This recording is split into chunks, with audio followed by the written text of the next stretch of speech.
எப்படி சீயோனானது நித்திய வாழ்க்கையானது அந்தந்த காலத்திற்கு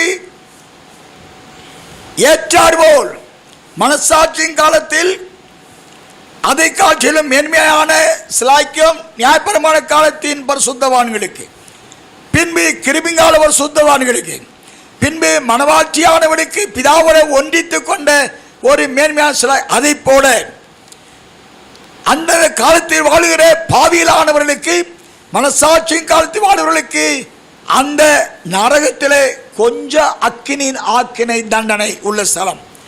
பின்பு நியாயப்பிரமாண காலத்தில் வாழ்ந்த பாவியலுக்கு அதை காட்டில் சற்று அதிகமான அக்கினி ஆக்கினி தண்டனை. கிருபைங்காலத்தில் வாழ்ந்த பாவியலுக்கு அதை காட்டிலும் சற்று அதிகமான அக்கினி ஆக்கினி தண்டனை. மனவாட்சியானவள் எழும்பின பின்பு அந்த காலத்தில் வாழ்ந்த துணிகரக்காரர்களுக்கு முழுமையான அக்கினி ஆக்கினி தண்டனை. இவ்விதமாய் நரகத்திலே பல தண்டனைகள் உடைய ஸ்தலங்கள் உண்டு. So it is a parallel of two things. In the heaven, the people, the saints will enjoy the blessings in a higher way, in ascending way. The people who lived as saints in the conscience realm,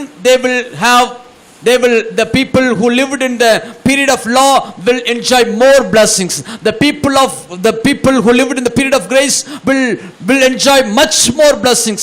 The people who lived as a saint in the period of antichrist will receive greater glory.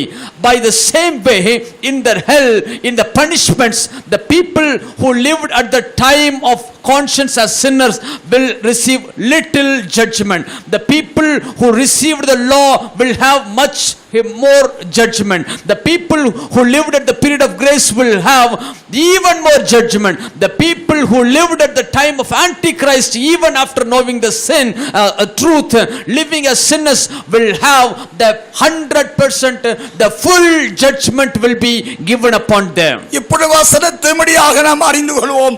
ரோமர்களின் நிருபம் 2ஆம் அதிகாரம் 12 முதல் 15 வசனங்களை வாசிப்போம். Book of Romans 2:12 to 15. எவர்கள் நியாயப்பிரமாணம் இல்லாமல் பாவம் செய்கிறார்களோ அவர்கள் நியாயப்பிரமாணம் இல்லாமல் கெட்டு போவார்கள். எவர்கள் நியாயப்பிரமாணத்துக்கு உட்பட்டவர்களாய் பாவம் செய்கிறார்களோ அவர்கள் நியாயப்பிரமாணத்தினாலே ஆக்கினையை தீர்ப்படைவார்கள். நியாயப்பிரமாணத்தை கேட்கிறவர்கள் தேவனுக்கு முன்பாக நீதிமான்கள் அல்ல, நியாயப்பிரமாணத்தின்படி எவர்கள் நியாயப்பிரமாணம் இல்லாமல் பாவம் செய்கிறார்களோ அவர்கள் நியாயப்பிரமாணம் இல்லாமல் கெட்டு போவார்கள் என்றால், நியாயப்பிரமாணம் இல்லாத காலம் மனசாட்சியின் காலம். அந்த மனசாட்சியின் காலத்தை சார்ந்து 15ஆம் வசனத்தின்படி அவருடைய மனசாட்சியும் கூட சாட்சியிடுகிறதுனாலும் குற்றம் உண்டு குற்றம் இல்லை என்று அவருடைய சிந்தனைகள் ஒன்றை ஒன்று தீர்க்கிறதுனாலும் நியாயப்பிரமாணத்திற்கேற்ற கிரியைகள் தங்கள் இருதயங்களில் எழுதியிருக்கிறதை காண்பிக்கிறார் என்று வேதம் சொல்லுகிறது. Here the word of God is saying they show that the requirements of the law are written on their hearts, their consciences also bearing witness, and their thoughts sometimes accusing them and at other times even defending them. அப்படி என்றால் நியாயப்பிரமாண காலத்திற்கு முன்னான மனசாட்சியின் காலத்திலே அவர்களுக்கு நியாயப்பிரமாணம் என்ற எழுத்தின்படி கொடுக்கப்படவில்லை. அவருடைய மனதின்படியாய் இது நல்லது அது கெட்டது என்று ஒன்றை ஒன்று தீர்க்கக்கூடிய ஒரு காலமாயிருக்கிறபடியால் அவர்கள் நன்மை என்று மனசாட்சி சொல்லுகிறபடி செய்தால் அவர்களுக்கு மனசாட்சியின்படியாய் சீயோனிலே கொஞ்சம் அல்லது 2ஆம் ஸ்தானம் என்று கூட நாம் ஏற்றுக்கொள்ளலாம். In the period of law they were given writtenly the laws of God.